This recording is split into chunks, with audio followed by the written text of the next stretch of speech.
Hello. There we go, working. That's my own voice. Don't listen to that. Just need to post this link in the Discord.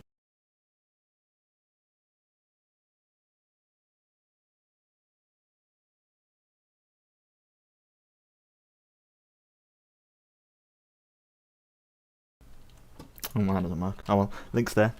Alright, so hello. We are going through every single Lord option in Total Warhammer 3. Not Demons of Chaos, because honestly all of them are broken, and they're not used in multiplayer. But I will be going over all of the Lord choices, each Warhammer 3 faction, available in multiplayer. Of course, Be'lakor, starting off, will be a multiplayer Lord option in Immortal Empires, but we're not counting him right now because he isn't right now. Right now he's only available in single player. Boris, old Boris. Now, Boris is a pretty solid choice. I'd say he might just be... It's quite sad because I haven't even got him unlocked, but from what I've seen of him and what I've seen him being used as, he definitely is one of the higher end lords for Kislev. His sheer damage output is enough to make Kislev cavalry a lot more scarier, because you can wipe out a lot of that heavy cav that normally gives you issues, but run him around with a unit of bears, he can typically take out a lot just on his own. He's prone to getting bogged down by infantry, but the key there is just don't get him throw him in infantry. He's got his AoE ability, he hits really hard. Obviously pretty much always put him on a bear, but he's a pretty good solid, not even just a duelist, because he also just destroys monsters so much. Really solid lord. I'd say A tier, probably not super OP or strong, but he's very solid. The Boyar, not a terrible lord, very generic. We've been over why he doesn't have the best things going for him. It's not like he's bad, it's just like there's so many better options that he's just going to have to be relegated probably to a D tier. These are all the Demons of Chaos ones, including the generic one himself. The Bloodthirster, I always get confused between Letter and Thirster. Average Bloodthirster for Khorne, pretty solid. Probably the worst of the Khorne picks, but not bad. Better than a Boyar, even within the Khorne like isolated sphere. Like most of the time, you would like Scarbrand if you want a big guy that hits things, and you'd rather have the Exalted Bloodletter if you want small things not to be hit. So you normally don't see him very much. He's not a bad lord though. Just relative to his other ones, he's picked less, but even then he's still a C tier lord. Like he's better than a Boyar most days of the week. So next, Greasus Goldtooth. Greasus he hits hard. He has the issue of being very slow, like and very easy to bog down. He hasn't exactly got a lot of mass going for him, and especially when he's fighting amongst like ogres and stuff, he kind of like struggles to move at all. And typically when it comes to having a lord, you want some maneuverability. Having a really slow lord doesn't usually pay off very well, unless you're having them like right in the middle of a mass of like your own units. But it doesn't pay so much out when you've got Greasus in amongst more ogres. Like he's good for the, I think most 1v1s he does well against, assuming it's a large enemy. It's just that most things can just move away from him, and he can't really catch them. I would say he's probably still about C tier, such as the curse of most lords being, if you're not a caster lord, typically you get relegated down here. Not always, like obviously we've got Boris up here, but sometimes you just get a bit lower down when you're not a caster, and I think that goes for Greasus here. Exalted Great Unclean Ones, both of Death and... I should just put them on the same, because I'm not about to start ranking laws. That would be too much of an argument. Maybe I should start ranking laws. Well, we'll start off with the Death one. Deathcaster... No, I'm just going to put them on the same tier as whatever they're on, because that's going to take too long. We could go into great depths as to which law of magic is better or worse for each situation. But as it stands, I think the Great Unclean Ones are just a really solid pick. Like their ability to have AoE effects going on. They've got their Mortis Engine effect, and they're not as like just completely sluggish as Kugath is. So as a whole, Unclean Ones are. I mean, because Kugath got sort of buffed recently, I'd say Kugath's about on the same tier as, and we'll get to Kugath later. Actually, we'll do it now. Kugath, probably about the same tier as these guys. You can really pick any three of these. If you're worried about your lord getting shot to like high hell, then don't bring any of these three. But I think all the Nurgle lords might be A tier. But these ones, as they stand, like these are just really solid, big, beefy guys. They're hard to kill except by ranged units, and they have their Mortis Engine effect, which is really a good selling point. Not to mention the laws of magic are all quite good here. Kugath trades off some of his maneuverability, and is more less getting stuck in things. Like Kugath gets more stuck in things, but it's okay because he can throw. So typically you're actually putting him in melee. But then if you're not putting him in melee, what's the point of his Mortis Engine effect? So there's a weird counteraction of balance there. But as a whole, I'd say he's A tier, maybe B tier. I would say he's the lower end of A tier, and these guys are probably the higher end of A tier. The Exalted Blood there, probably an S tier Lord there. Like, there's not many Khorne games you don't bring the Exalted Blood Lair.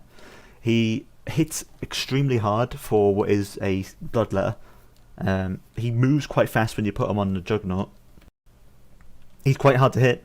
His abilities are okay, but a lot of the time you're bringing him for his cost efficiency, and for like the amount you're paying, you tend to get a fast, hard-hitting mobile lord that you don't usually have to worry about dying as long as you make sure he just stays away from anything too scary. Like you run him around with two cultists on horses, and most of the time you're gonna be okay, like pretty solid off even. So I'd probably give him an S tier just because he's just that good. Like I've tried to do with the tier thing is what you use the most goes towards the top, and what you use less so use the bottom. So in fact, because of that, I'd probably put Boyard to E. Like I would go for the stuff you use the most at the top, stuff you use the least at the bottom, just generally. Now the oh my god, what are these things called? Exalted Plague Ridden. I swear, all the names for like Nurgle and Khorne are exactly the same. It's blood or plague. Those are the two words that seem to be very frequent in the rosters. But as a whole, I think these guys are the same tier as the other Nurgle ones. On foot, they're awful. On foot, they're okay. It's just on foot, they're like C or B tier. But the Rotfly is usually what you bring them for. It makes them. It's the same reason why Bloodletters are picked over like Scarbrand. They're a lot harder to hit, a lot harder to catch, and when your Lord's a lot harder to catch, it's usually quite good.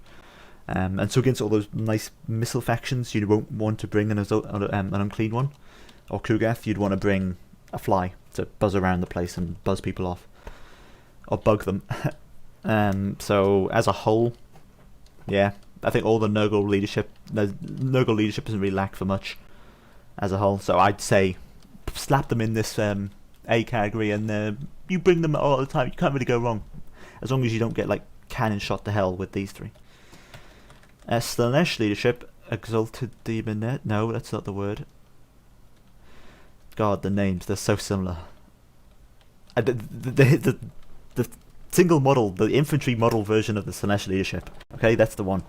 These guys, in terms of Slaanesh, yeah, they're probably S tier. Like, you almost always see these guys, or girls, or whatever it is. You see them riding around on their Hellstriders. That's the word. So much demonic wording, it's hard to keep in track of all this. No offense to me, to the people that can even.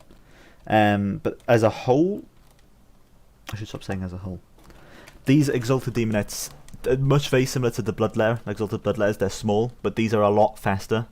Exalted Demonettes, or whatever these ones are called, I'm just going to call them Exalted Demonettes, I know they're not called that. Really quick, because they get the 100 speed on a Hellstrider. You can also put them on chariots. You don't often see them on chariots. And also, if you put them on a chariot, you're making them a huge target. So more often than not, you're just going to want to put them on the old Hellstriders. You can zip them around the place with the rest of your army. And it's so hard for anything to catch them. When you're a 100 speed single entity that's just running around the place that's the size of like an infantry model, not only is it easy to dodge missiles from like Zinch and stuff, but it's also just easy to dodge everything. Nothing can catch you. And so you don't usually throw them in melee, you just have them flying around the place and being a caster most of the time. Even though they're sort of a hybrid, okay, when you run out of magic you can throw them into melee, but you almost always bring these guys. Slaanesh, of course, having got the most HP, and so they don't want to get stuck in, and this one does not want to get stuck in at all, because it can just run circles around everything. Another situation is the old Heralds of Zinch. I should put them back here first. The Heralds of Zinch, again, with it being the smaller variant of the Lord, these guys are really hard to catch. You put them on their pink disc, and they are very cost efficient. The Birds of Change and that, they're nice, but they don't have... Like, honestly, it's weird how the Exalted Lords of Change, Masters of Magic, are actually worse at generating magic than these little pink fellas are. these guys will generate magic a lot quicker than most other units will. Like, they have, I think, 3 or 2 abilities that generate a lot of winds of magic. No, they have the one, they have really good recharge rate, and then they have the one that causes harm but has a chance of miscasting, and builds up their winds of magic reserve. But that is really good, especially for a unit that you don't intend to put in melee anyway. Like, if so, and also barrier works, so miscast doesn't even like affect Tzeentch nearly as much as it does everyone else, because they just have a barrier that they get to recharge. So what you do with these Heralds of Tzeentch is you just fly them around the place. They have a missile attack as well, so they can just constantly harass. They cast their magic, and they generate winds of magic, and no one can touch them. It's like what the Slanesh ones do, except these ones are flying. And okay, you can sort of catch them with like a unit of Furies, but Tzeentch typically wins the air matchup, so more often than not you don't have to worry about that. I think for most situations you do see the Herald as the #1 pick. For some reason the Exalted ones just don't get as much, big Exalted demons don't seem as much play because they're big and so easy to hit. And also easy to catch because big things typically aren't that quick. Kairos, I'll let you know, we've got the Kislev ladies here. These are the generic Kislev casters, the snow, or is it ice and tempest laws. These are okay. It's like these are just generic like Empire casters or generic High Elf casters. There's really not much dissimilar to them. They get to summon a Snow Leopard, which is nice. And that's their main selling point, the Snow Leopard summon. As a whole, all the Kislev leadership is pretty similar, apart from the Boyar. He can sit down and eat here.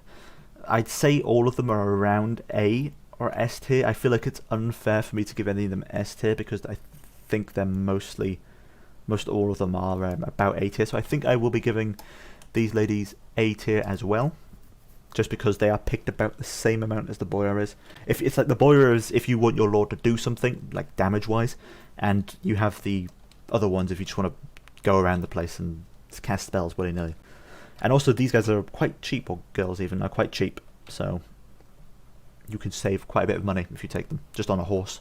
It's fine, plenty. You don't typically bring them on a warbear because their stats aren't very good. Kairos Fate Weaver, speaking of stats not being very good, this guy's awful in melee. Well, he's okay, but he's not good, unlike the other birds. But he does have a very nice spell kit. Some of the spells like Regrowth don't really synergize too well with the Tzeentch roster that much. Pendulum got nerfed. You don't have access to Pink Fire, although you do have Blue Fire, which is good, but you don't get Pink Fire Tzeentch, so you're kind of stuck with Pendulum.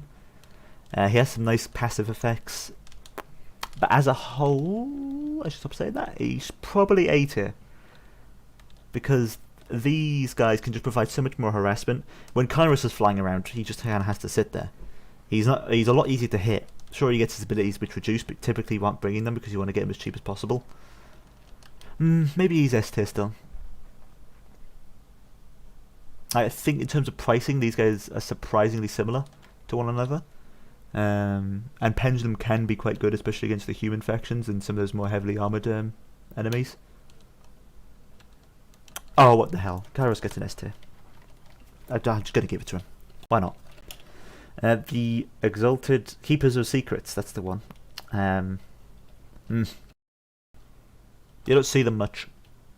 I think there's a reason for that. They suffer the same curse that the Exalted Blood Thirsters do, is that if you wanted something bigger, you take the Nakari, and if you wanted something smaller, you take the Exalted Demonettes, quote unquote. So these ones are probably worse. I actually see them usually less than... you can see them sometimes. No, actually. No, I hardly ever see them. Then again, I don't see Slanesh that much either, but even when I do see Slanesh, I only ever see these ones. And I think they're going to go down... They're not as bad as a generic Boyar or anything, but they're not good. And you don't see them often, probably for a reason. That goes for both of them. Castelton again, he's an A tier one, along with the other Kislev leadership. His main selling point is that he has... Now, most of the time when you want the prayers and stuff, you just bring a generic Patriarch, if you wanted to like buff up the cavalry squad, which is actually probably why I might move him down to B tier. Most of the time, if you want a Patriarch, you just bring the hero one. The only thing Castelton has going for him, realistically, his item isn't that good. He doesn't actually hit that much harder than like Boris does, even with his item at max charge.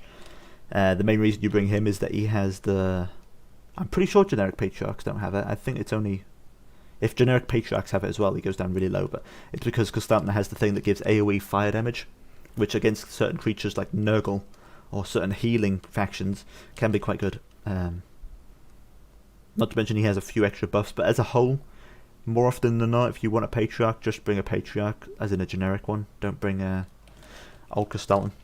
Just bring the hero variant. It's easier and cheaper, and you can run them around with a cavalry squad. Which, if your cavalry squad gets wiped, you don't have to worry about your lord dying. Next up are the Dragged-Blooded Sorcerer ladies.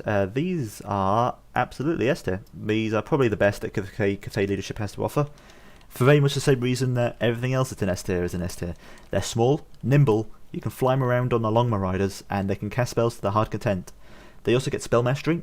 It's not as good as like Miao Ying's one, but Miao Ying is kind of stuck on foot or stuck as a giant dragon, which we'll get onto when we get to Miao Ying. But these, just being so small and nimble, really does pay for a lot when you're a lord. It means that you're not going to, die, or at least you have more control over when you're going to die. Not to mention that they're not even bad melee stat-wise. They're about the same as the Exalted like Bloodletter and other demons of that caliber. And you can just fly them around with the new the Regiment of Renown Longbow unit if you really want that extra physical resistance. Not to mention the laws are quite good, so more often than not, I feel like the reason why these Kislev ones aren't S tier is because the laws just aren't as good. If like Kislev had laws, or laws like any of these guys had laws of magic, that is, then Boris would be A and these ones would probably be S. But as it stands, Kislev just doesn't have as good of a magic kit, unfortunately. But yeah, these are S tier. Those are probably the best that Cathay Leadership has to offer. No offense to the following. Actually, full offense to this one. I hate this guy. I understand he's viable, quote unquote. I don't believe that. Maybe he is. I do like his little buffs. It's like a nice little mechanic. He's really cheap, that you can have these little buffs on your units and they can be a little bit better. But I just don't like him, man. Not to mention, a balloon is probably the worst mountain in the entire game. Yeah, no, he's getting Boyard treatment. Sorry, but you're getting Boyard treatment. Exalted, I forgot the name. Exalted Birds. Basically Kairos, but they only have one law of magic and they're better in melee. They also get to summon the unit of Furies, which is nice. Which should be noted that these two Exalted Demonettes also get to summon Furies, which is probably why they're so high. Wait, do they? I forget. I think they do. Or is it no, I think I'm pretty sure they do. Which is weird. Either way, these birds do get to summon Furies, which makes them slightly higher. They're also spellcasters, which makes them slightly higher, which is probably why these... I'm not going to put these at the same like D or C as these ones. They're going to go B probably. Because they have what going for them is they're actually a spellcaster, unlike these two. Actually, these ones are, but they don't count. And they fly. In a faction that typically is good with the air superiority. The problem... I feel like I'm misjudged these guys. Maybe they should be C tier as well. You know what? You get C tier as well. And I'll put you D tier. Yeah, I'll have that wiggle around. Because they are spellcasters. Sure, he's not a spellcaster, but he doesn't need to be because Khorne doesn't get any anyway. But because they're spellcasters, I'll bump up to C. But as a whole, having a flying spellcaster is usually better, even if they're 100 speed. If they're not flying, not as good. Also, the laws of magic are generally better, I think. Zinch laws are just generally better than Slash ones. Next up, Miao Ying. Probably a B tier. Miao Ying's not bad. You do see Miao Ying some of the time, about the same amount as you see like the Exalted Birds. Maybe a bit more, maybe A tier. Because Miao Ying has, the only thing Miao Ying really has is that she has Law of Life. Turning into a dragon is also kind of cool. But the Law of Life thing is quite nice. Some of her spell kits are quite nice. She gets the extra effect to Yin and Yang, so she does go up a bit. Yeah, A tier seems more appropriate. I do definitely see the Dragon-Blooded Sorcerers a lot more, but Miao Ying... The issue with Miao Ying is that you're stuck in either single infantry model, which means you walk around at like 20 movement speed, you're really slow and tiny, and you don't really do much. Or you're a huge dragon, which is really easy to shoot, which you usually want the in-between of like a cavalry model that's really fast. She doesn't get either. She gets the complete other end of the spectrum. If she could go on a Longbow Rider, she'd probably be better than she would be in a dragon form, I think. But as it stands with a spell kit and everything, pretty good. She's also like one of the only forms of terror outside of the Terracotta Sentinel. So being spooky is always cool. So yeah, A tier I think is more appropriate. I'm not going to give her a B. She's better than Gaston is. No offense, Gaston. Actually, all the offense. Nakari. Similar thing going on. Nakari is very much outclassed by the Exalted... I swear, why can't I remember their names? Exalted Demet is what I'm going to call them, but I know that's not their names. Overall, Nakari is just outclassed by them because he's a big model but doesn't have a lot of health. He hits really hard, but unfortunately he dies pretty quickly as well. Unlike the Great Unclean ones, you're going for... The trade-off between them and him and the Unclean ones, or Kugath, is that you have something that's really fast, but it's harder to control. It's harder to extend the period of life. If you have something that's really fast, it's going to take more effort for you to keep it alive. If it's really big and just has a lot of hit points, you just kind of just throw it into something, and it usually does alright because it has so many hit points. Not to mention, Nurgle has healing going on. Celeste doesn't have like any healing. I think he has a little bit in one of those, but no, I don't think he has any. And sure, it's all well and good having Nakari hit things really hard, but as we've seen from the most used leadership tools, Nakari can't even hit any of these characters. It can hit like the bloodletter on a Juggernaut.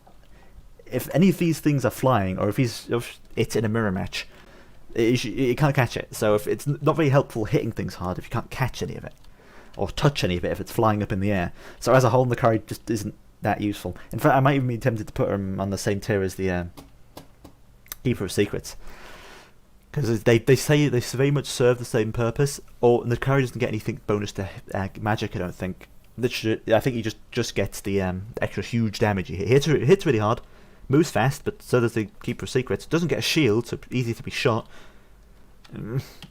As a whole, I think the Slaanesh leadership is quite a bit of an imbalance there going on from what I've seen. Even though on paper they look all good, but when something's really small, it's easier to take care of it than if it's a giant monster being shot at from all directions. Next up, Skarbrand. Now, again, Skarbrand is in the middle of the I'm very healthy or I'm very fast. Thankfully, Skarbrand has a bit of both going on. He's quite healthy, and he's also not like slow. He's quite fast, all things considered. He also hits really hard, but he's also good at tearing down infantry. Unlike Nakari, which is majority just for single targets, Skarbrand will just smash everything. I'm probably going to put him B tier. Yeah, as a whole, you do bring the Bloodletter, but I think he's better than the Exalted Bloodthirster is, at least for the current matchups. Yeah, you usually bring Skarbrand in more matchups than you would the Exalted Bloodthirster. Thirster, that's the one. Yeah, his items aren't great. Like, having to kill that many infantry models in a game isn't going to happen very often. Maybe it does sometimes, especially in like really long ones. But Skarbrand is mainly for quick killing things and staying in the fight constantly. And he does the job quite well, which is why he's going to get a B tier. Or maybe an A tier. Does he deserve an A tier? He hits really hard, but he's also really expensive. No, he's a B tier. Yeah, the issue with Skarbrand, and Nakari also has this as a problem, is he's really expensive for the cost. Like, the Great Unclean ones are cheaper than them, and better. So, as a whole, you bring the Great Unclean ones. And that's why they're in a higher tier. Scrag the Slaughterer. He's a spellcaster. And in terms of Ogre picks, yeah, okay, he's an S tier. Or is he an A tier? You see, I've talked about this before, Scrag and the Slaughtermasters, very similar. Very similar. There's only slight changes in. Of course, if you're bringing the Law of Beasts, it's completely different.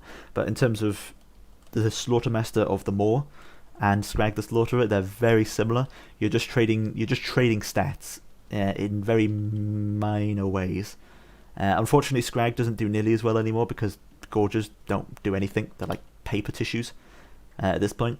And so his buffing a really bad unit isn't very good. When he was a really good unit, they were really good, but at the moment he doesn't really buff anything good, which is probably why I'm moving down to an A tier, actually. As a whole, Slaughtermasters are better than Scrag. But if you ignore his item and the fact that Scrag is generally like meant to synergize with Gorges, which are a terrible unit, so Slaughtermasters are generally better. Slaughtermasters are generally harder to kill, which is also nice for a lord. Like, offensive capabilities are great and all, but if your lord's dying, that's generally bad.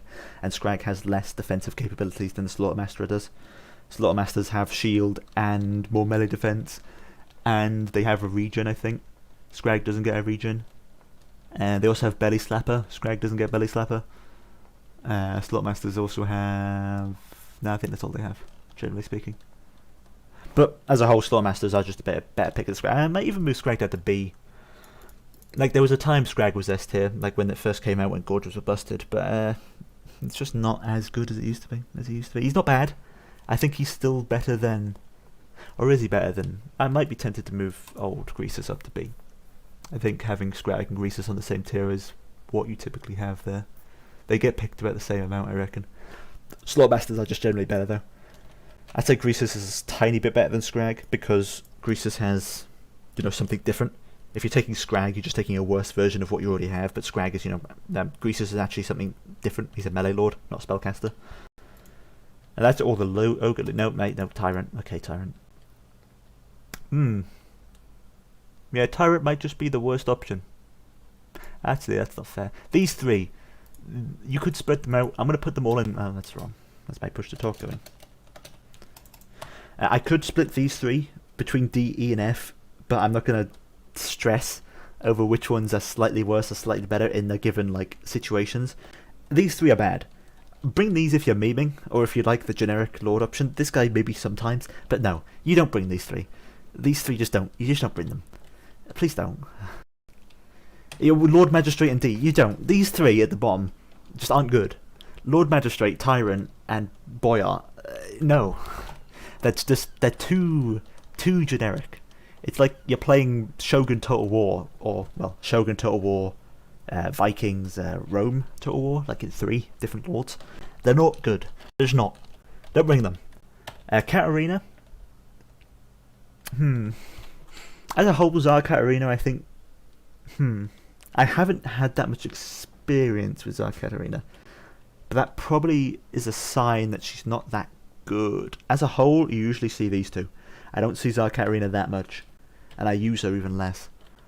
It feels like it's not... Okay, so obviously this is up in the air. These are all, of course, my opinions, so you can't even argue with them to begin with because it's my opinion. But I can definitely hear out your arguments, and I can definitely see arguments for why Katarina could be good, but I don't see her.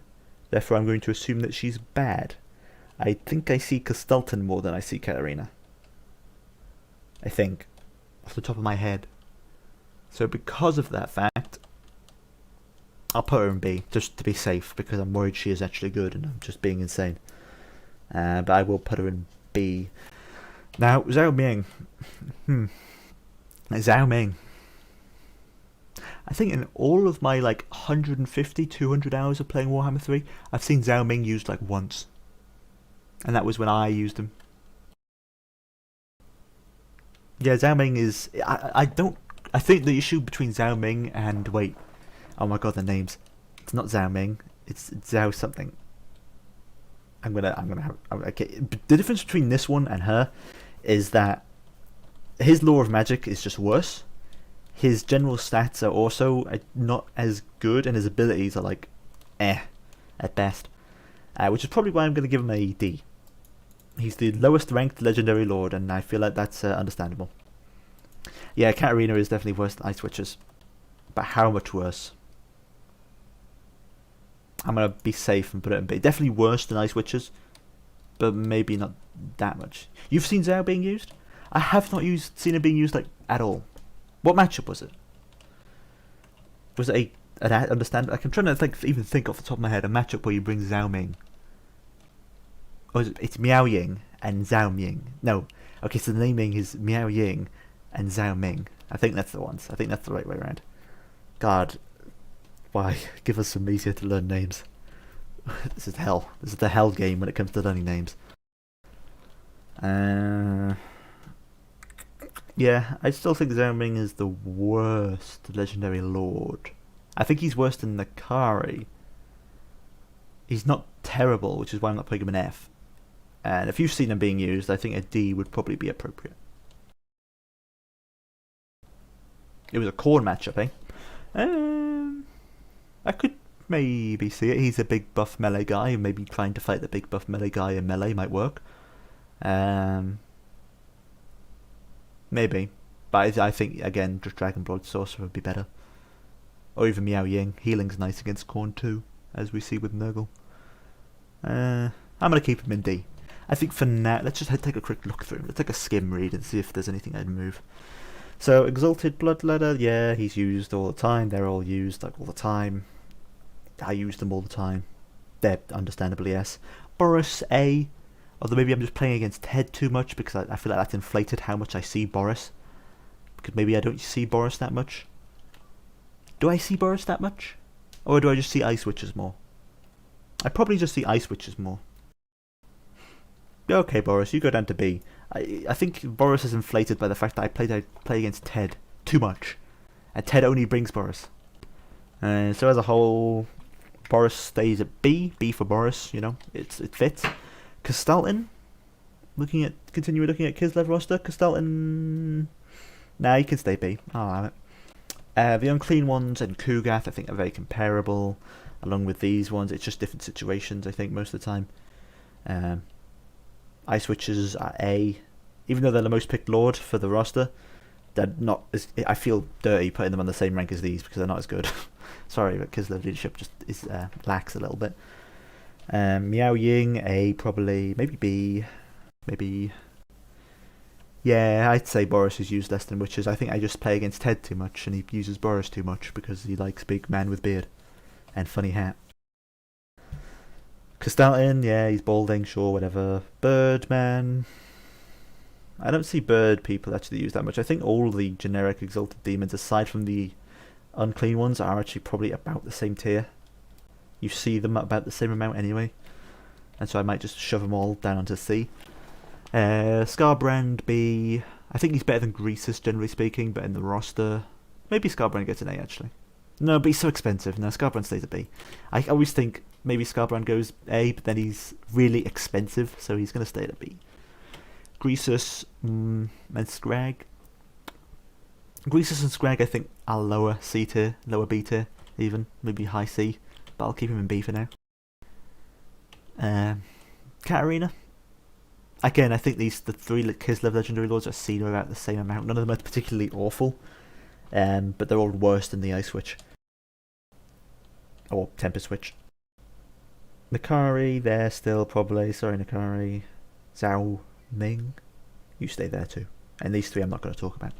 Yeah, okay, I think that's appropriate for the tier list of all leadership options in new multiplayer. Of course, these Demons of Chaos are not in multiplayer at the moment.